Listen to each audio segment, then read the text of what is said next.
Good morning, dear students. Today we are going to discuss money and credit, chapter 3rd, class 10 economics. Dear students, you have probably never thought very much about money. It is just there. When you want or need something, you simply collect some money and pay for it. That was not always the way things were done. The money play a medium of exchange.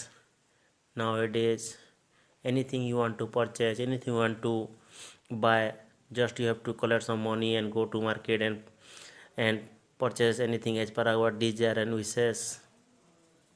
But it was not done in earlier time because there was barter system, which means there was exchange of goods for goods. So you have to know about how money has come, how money actually evaluated, and how it is actually regulated in the process of the transaction, in the process of exchange of goods or goods for services, anything you want to exchange exchange through money. There are so many reasons why you want to study about money. First one, all of us want a good income in our future, which is measured in terms of money. Second one, money is the means through which we measure how much we can earn, we spend, we let, we borrow, we save, we donate.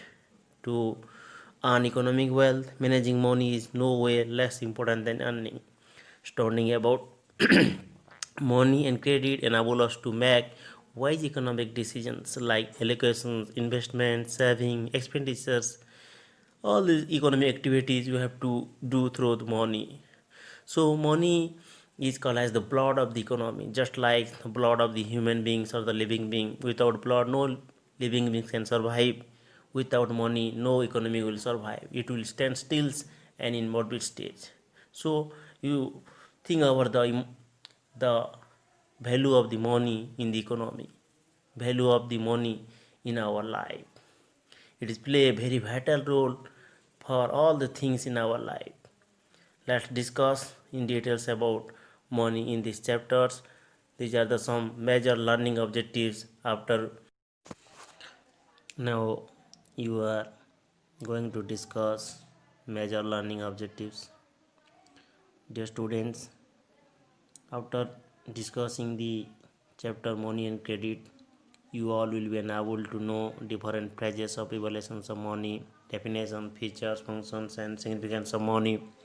Various modern form of money, bank and its basic functions, credit, terms of credit and their role, sources of credit, and their critical analysis of credit, formal credit, informal credits, and the shares of the rural people, shares of the urban people in different forms of credit, that is formal and informal credits, role of the cooperative and the SSG in the capital formations, and the evaluations and the regulations of the cooperative as well as SSG group in economy, in development and empowerment of the women. All we will discuss in these chapters. First, how did money evolve? In the primitive age, need of people were very limited, and people by themselves collected everything like food to eat and skins of animals and plants to wear, etc. There was no need of exchange and money because all are subsistence levels. What they grow, what they do, all actually consumed by themselves. There was no need of exchange. But on the march of the time, on the passage of the time, there was emergence of exchange. With the growth of the civilizations, the need of the people started increasing. There also started of exchange. People who were expert in producing some goods started taking it as a profession. They started collecting other goods that they need from other producers in exchange of the goods produced by them.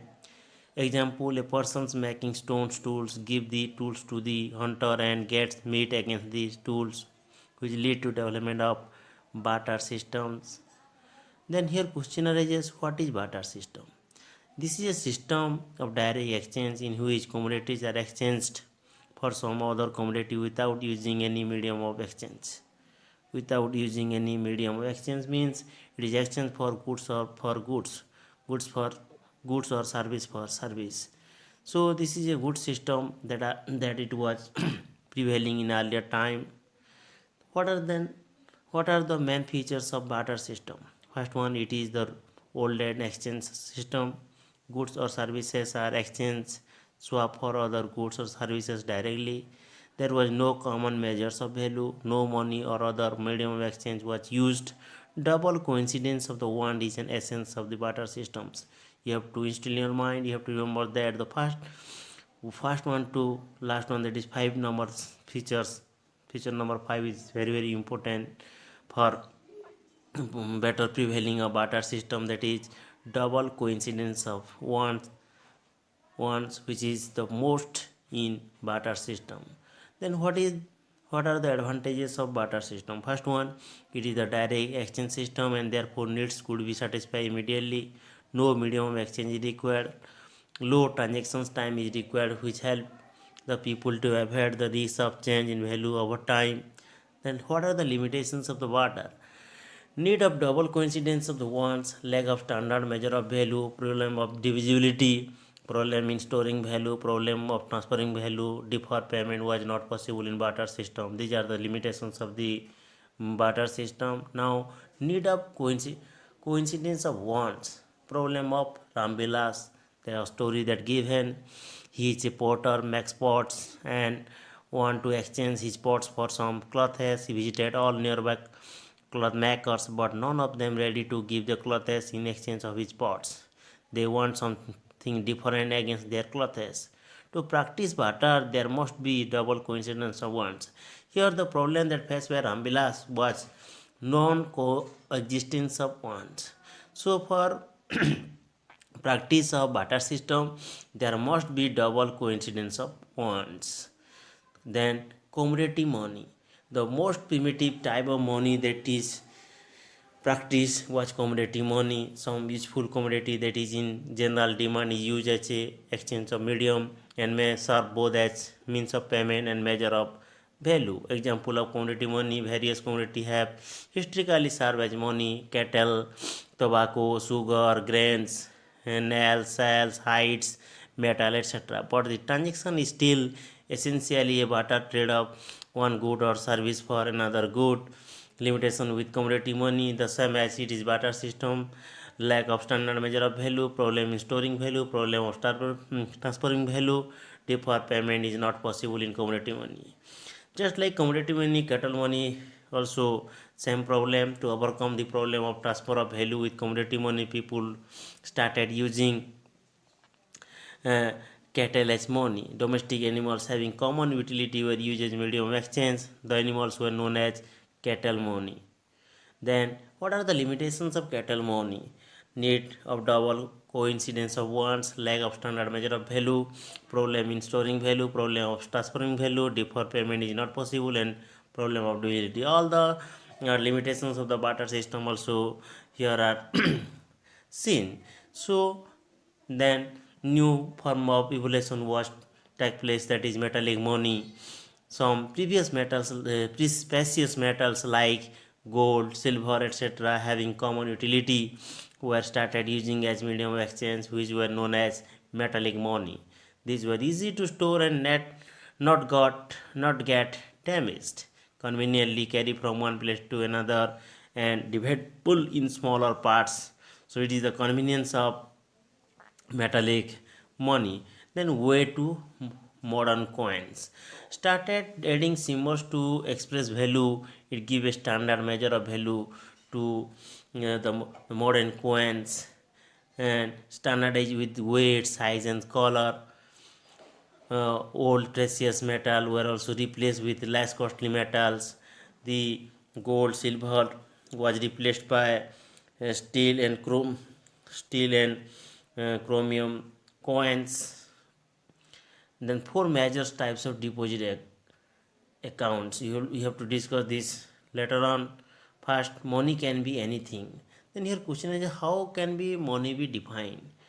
Money can be anything that can have that that can be anything which have purchasing power, uses medium of exchange, used to measure value of any goods or services used to transfer value from one person to another or one place to another, used to store value for future use as a standard of deferred payment.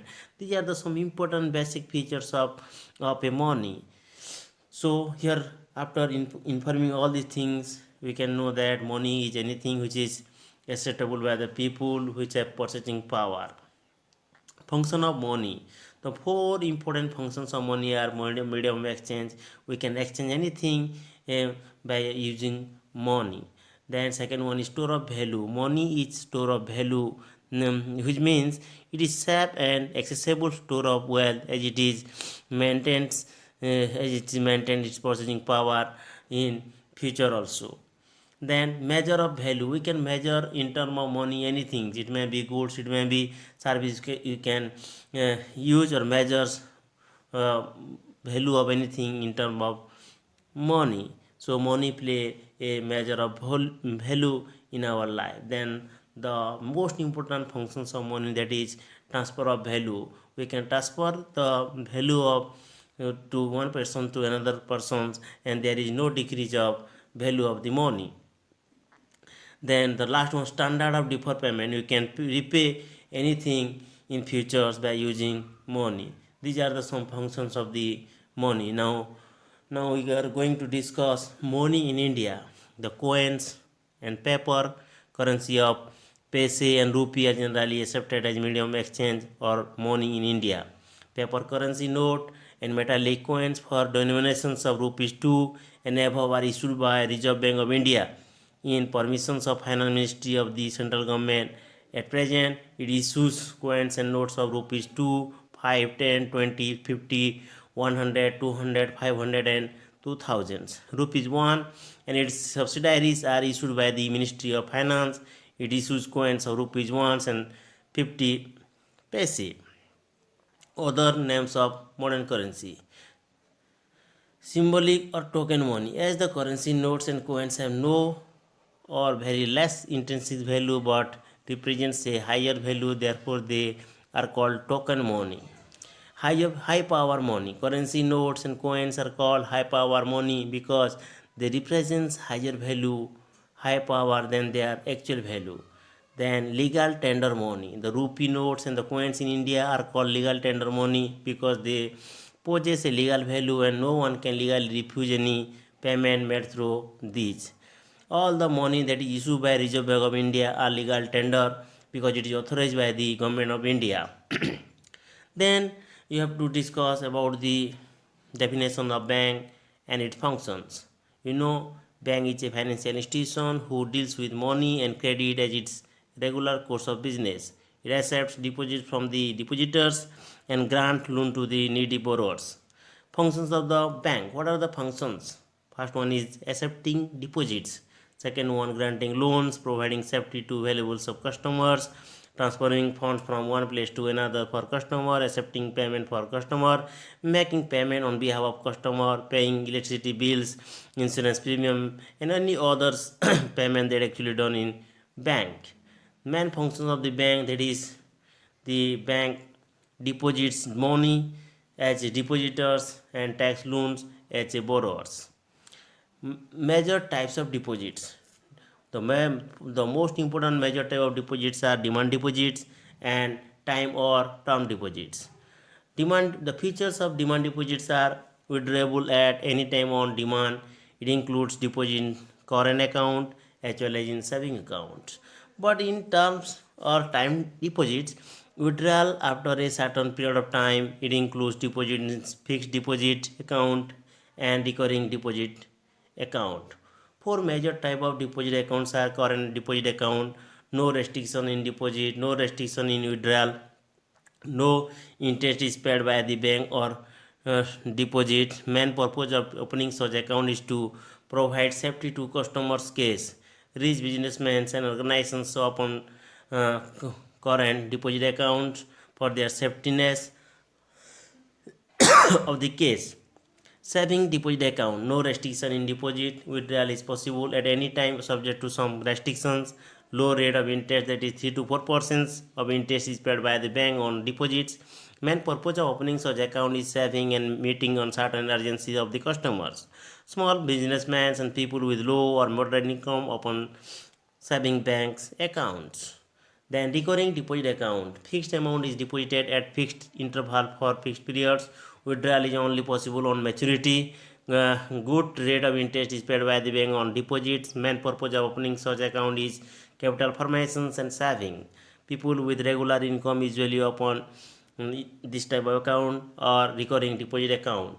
Then fixed deposit account. Fixed amount is deposited for a fixed period. Withdrawal is only on maturity. Highest rate of interest is paid by the bank. Main purpose of opening this type of account is to earn interest and save for certain futures needs. People having no other investment options with some certain futures need deposits in this account. Demand deposit is a modern form of money. It is said that demand deposit is a modern form of money because money in demand deposit can be withdrawn at any time through check, ATM, or any place anytime. That's why it is called demand deposit. It can be used to make payment to or purchase at any time through check, demand, debit card, credit card, or net banking. It has purchasing power. Anything having purchasing power is money. Therefore demand deposit also called money. Money is anything that has purchasing power. Demand deposit has purchasing power, as it can be used to make more payment or to purchase. Therefore demand deposit also called as money. Money is equal to purchasing power, or you may say demand deposit is equal to purchasing power is equal to money. Then here is we discuss about the check system. Check is a written document with which a depositor orders his banker to pay certain amount to himself or to bearer or to a certain person. Here is the image of the check. We can go through it and look it meticulously. Uh, what are the features of the check? Check is a written document prescribed form provided by bank. It is written by depositor to his bankers. It carries an order to pay a certain sum of money from the deposits. It is modern form of money as it can be used to make payment. What are the essential components? What are the essential things that are mentioned in a check? First one is signatures of depositor.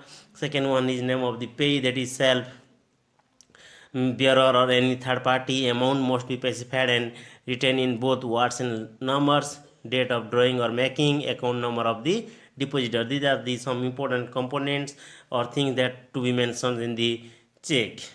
Different modern form of money. It may be a card money, plastic money, debit card, credit card, smart card, health card, insurance card, whatever that may be, is being used as modern form of money. Or also you are using digital cash, net banking, mobile banking, such as Paytm, Google Pay, or the Phone Pay, etc. You are being that being used by the customers of the banks for transacting and exchanging payment of different services or goods. Bank money, it may be check, demand draft, bankers checks, etc. are the some bank money. And the last one, that is credit. Then here arises what is credit. Credit is an arrangement in which one financial need is satisfied with the money or the resource of another with a promise to repay in futures. Credit also called as the loan loan actually uh, taken with a promise to repay in futures. Then credit is nothing but it is a promise to pay in futures. The credit may or loan it may be in case, it may be in goods, or it may be in services. Role of credit in development. Credit makes proper use of excess money of depositors by channelizing it to a profitable investment. In this way, it maximizes the use of the country's worth, enables the borrower to invest more than their resources available with them, maximizes the use of resources by providing working capital, helps the lenders to earn interest from their savings. Then terms of credit, how actually the credit was arranged or systematized for issuing loans or credit. First one, different condition in which the borrower and the lender agreed up before granting or taking loan, which includes rate of interest, mode of repayment, collateral, and documentations. These are the most important things that to be done in the terms of credit for issuing credit by the banks or financial institutions. Sources of what are the sources of credit? The next concept is what are the sources of credit? The individuals, organizations who grants loans. It may be banks, it may be NBFI, non-banking financial institution, cooperative, family members, friends, traders, money lenders, foreigners, foreign institutions, international institutions, whoever that may be, who actually granted credit to the needy. Then sources of credit. So credit are divided into two types. One is the formal sources and second one is the informal sources. What are the features of the formal sources? Let's discuss. First one is your control by Reserve Bank of India (RBI). Reasonable and justified rate of interest granted for productive purpose only. More documentation is required. Legal proceedings followed to recover loan amount if the borrower failed to repay. These are the some important features of formal sources. Let's now discuss the informal sources of credit, and not controlled by anyone, mostly high and unjust rates of interest granted for any purpose. No or less documentation is required. Lender can take any measures to recover loan if the borrower failed to repay it. Formal sources of credit, what are the advantages? Low rate of interest, adopt judicious policy to recover of loan, grants loan only for the productive purpose, and chances of falling in debt trap is less, helps the borrowers for effective utilization of the loan amount and promote development. Interest rate is fixed considering the prevailing market and economic conditions, and therefore the risks of borrower are less. Formal source of credit limitations. Grants only secured loans, so the people without proper collateral cannot borrow. Long process and high documentations, less autonomy in the utilization of the fund. Difficulty to get loan meets small financial needs. It grants loans only for the projects that are productive in their eyes. Located at far from the borrowers, particularly in rural area.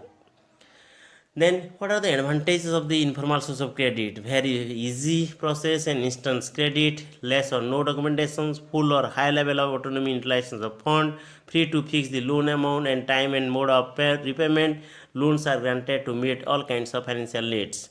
But there is very critical limitations of the informal source of credit. One is high rate of interest and thorough conditions for repayments, undue and unnecessary interference in utilization of fund, unjust and unethical means of recovery of loan if the borrower fails to repay.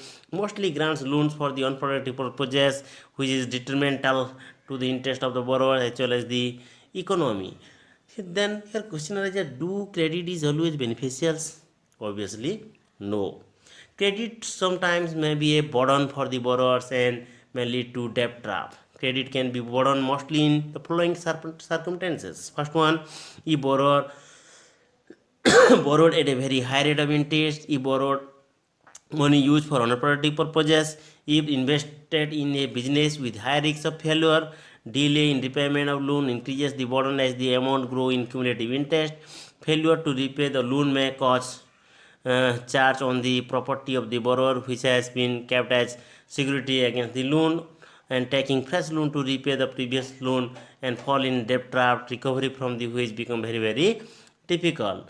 Then status of lending and borrowing in India.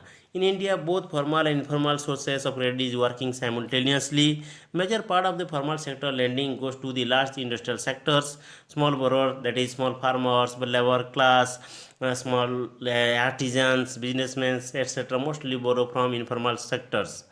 Problem of borrowing from informal sector: high rate of interest, thorough conditions for repayment, undue unnecessary interference in utilization of fund, unjust and unethical means of recovery of the loan if the borrower failed to repay. Failures to repay loan amount may lead to loss of property and further deterioration of economic conditions of the borrowers. And why small farmer borrow from informal sectors? Why they actually forced to take loan from informal sectors? Hesitation to go to the bank, illiteracy about the about the financial uh, transactions of the bank, lack of awareness, lack of collaterals, borrowing from unproductive purposes, inability to fulfill documentations needed, poor access to banks, easy access to money lenders. Is it important to protect the borrowers of informal sectors? Yes, obviously it is necessary to protect the borrower of informal sector because majority of the borrowers of the informal sectors are are poor who need financial protections.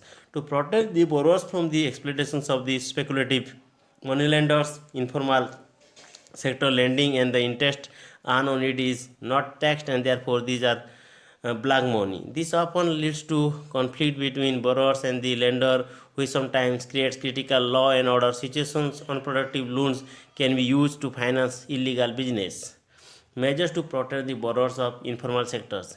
Increasing the accessibility of the formal sectors lending base, expanding banking network, easy and liberal documentation, flexible and size and durations of loan arrangements, reserve and compulsory lending for rural and small scale industry, awareness campaigning. These are the some important measures can be taken to protect the borrowers of informal sectors. Then the next concept, the very important concept, that is cooperative society.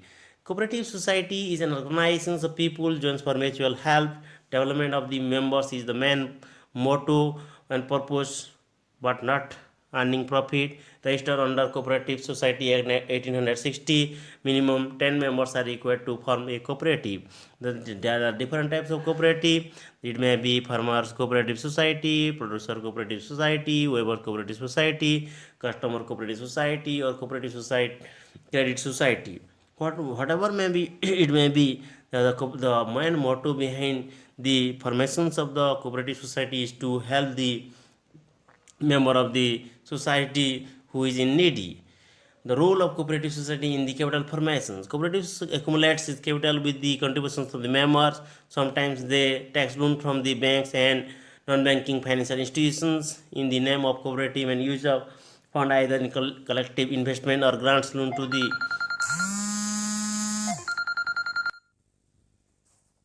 Hmm. Hello.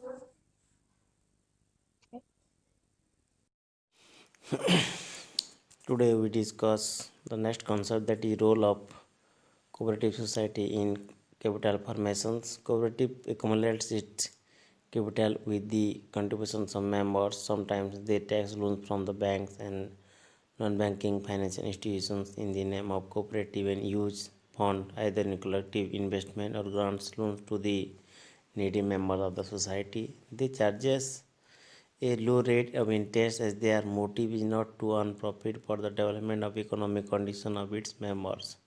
The most important features of the cooperative that they charges a low rate of interest, as their motive is not earning profit but to promote economic development in the country as well as the member of the cooperative society. Next, the concept that is self-help group that represents the credit systems all over the country, across the world. It is a small group of 10 to 20 people belonging from the small locality. The main purpose of such group is to help its members for their economic well-being. They either carry on some collective business or creates a fund to lend to the needy members. Government encourages such group by arranging bank loan at subsidized rate of interest. Origins of self-help group, that is SSG. The concept of SSG developed in Bangladesh. Grameen Bank of Bangladesh is the biggest success story in reaching the poor to meet their credit needs at reasonable rates through the idea of SSG. Most of the borrowers are women and belong to poorer sections of the society, and the SSG play a vital role in women empowerment and disseminations of uh, informations about the development of the society. It is also increase the financial literacy of the women and financial management of the home as well as the SSG groups. This idea is the brainchild of a renowned and celebrated economist, Professor Muhammad Yunus, recipient of Nobel Prize for Peace in 2006. Now you are going to discuss the different rate or, or the monetary policy of the Reserve Bank of India, who by which who control the money supply and supply of money and demand for money in the economy, And monetary policy is the process by which monetary authority of a country, generally central bank, in India, the Reserve Bank of India, controls the supply of money in the economy by its control over interest rate in order to maintain price stability and achieve high economic growth. There are several direct and indirect instruments that are used for implementing monetary policy, which include cash reserve ratio (CRR), statutory liquidity ratio (SLR), open market operation (OMO), bank rate, marginal standing facility (MSF), repo rate, reverse repo rate, etc. Other objectives of the monetary policy of India as stated by the RBI are price stability, price stability, control expansion of bank credit, promotion of fixed investments, restrictions of investment and stocks to promote efficiency, reducing the rigidity, etc. Repo rate Repo rate is the rate at which the banks tax loan from the central bank, the Reserve Bank of India, for a short period of time. And the reverse repo rate is the rate at which the uh, the RBI tax loans from the banks for short period of time to control money supply. Here is the definitions. Repo rate is the rate at which RBI lends uh, to the banks generally against government security, which is kept as a collateral with the central bank, and when they repay the money back to RBI, they take the collateral back. Reductions in the repo rates help the commercial bank to get money at a cheaper rate, and increase the repo rate discourages the commercial bank to get money as the rate increases and thus become expensive. So basically, increase in the cost of borrowing and lending of the banks discourages the public to borrow money, and and thus becomes expensive. So basically, increasing the cost of borrowing leading of the banks discourage the public to borrow money and encourage them to deposit. The prevailing rate repo rate is in between 5 to 6%, and nowadays due to COVID-19, and there is the decreasing of the GDP in the Indian economy. So the Central Bank of India, the Reserve Bank of India, takes so many steps to decrease the repo rate to boost the investment and boosting the economy to come into right track. Now, reverse repo rate is the rate at which Reserve Bank of India borrows money from the commercial bank. It is a monetary policy instrument which can be used to control the money supply in the country. In this, the bank deposits their excess funds with RBI. The increase in repo rate uh, tends to increase the cost of borrowing and leading to the banks which discourage the public to borrow money and encourage them to deposit. The reverse repo rate always less than the repo rate, as RBI cannot give more interest on the deposits and charge lesser interest in loans. Interest rate is the amount of interest due per period as a proportion of the amount lent, deposited or borrowed. Interest rate target as a vital tool of monetary policy and are taken into account when dealing with variables like investment, inflation, and unemployment. The central banks of countries generally tend to reduce the interest rate when they wish to increase investment and consumption in the country's economy, and vice versa. So this is the in details about the money and credit chapters. Now we are going to discuss some multiple choice questions of these chapters. Let Here are some multiple choice questions of money and credit chapter of class 10. That is question number 1: who issues the currency notes in India?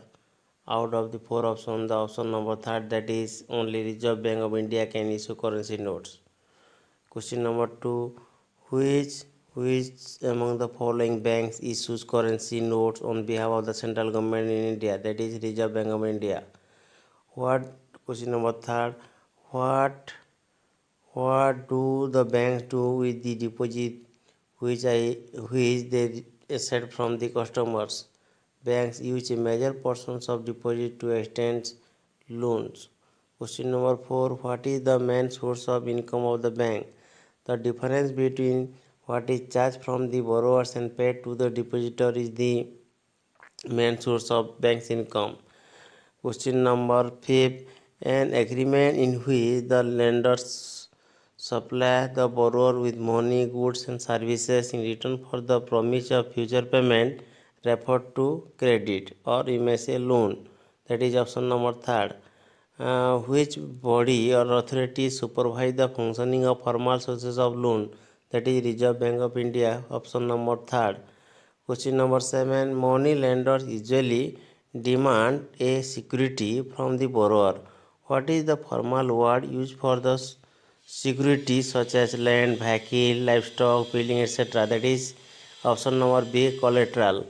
Which among the following option will be the cheapest source of credit in rural area? And the answer is option number B, that is cooperative society. Next questions: in which country is the Grameen Bank meeting the credit needs of over 6 million poor people? That is our neighboring country Bangladesh. Option number C. Next, a typical self-help group usually has, here the option number D, that is 15 to 20 members. Next, question number 11. Which of the following is not an informal source of credit? Here the option number C, that is commercial bank, which is a informal, which is not an informal source of credit, but it is a formal source of credit. Option number 12.